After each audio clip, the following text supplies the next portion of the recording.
Hey everyone, so this video is used to show you guys how we can get first object from a query set in Django. So without wasting any time, let's get started. So first of all, let me show you the simple website which I am currently having. So this is the website in which I am having two user profiles in the user profile table, and I am displaying both the user profiles. So what we have to basically do is that we have to print just the first user profile.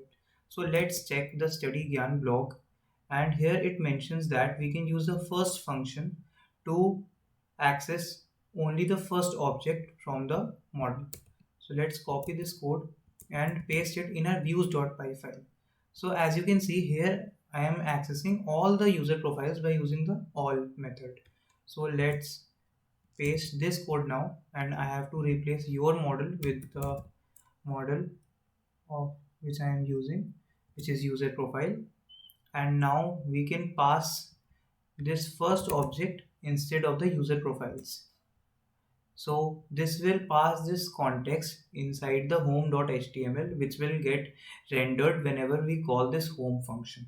So let's save this data and let us also see the home.html.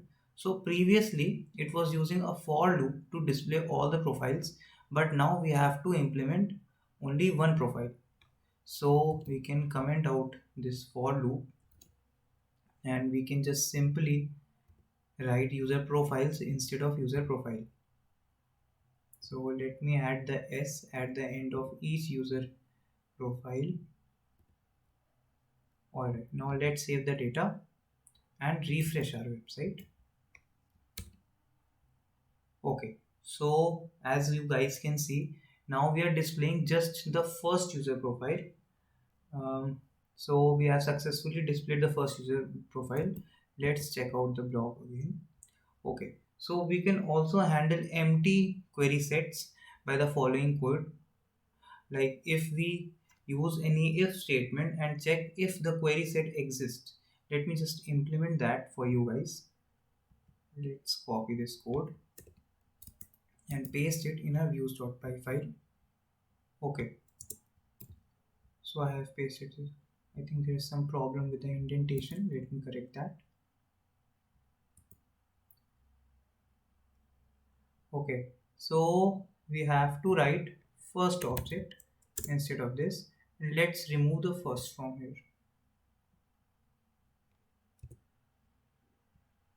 Okay, so here we are checking that if the first object exists, then only we'll print the data. Otherwise we can return some http response like by the error. Alright, so let's save this data and now refresh our website again. Okay, so this user profile exists. So now let me test for some wrong data.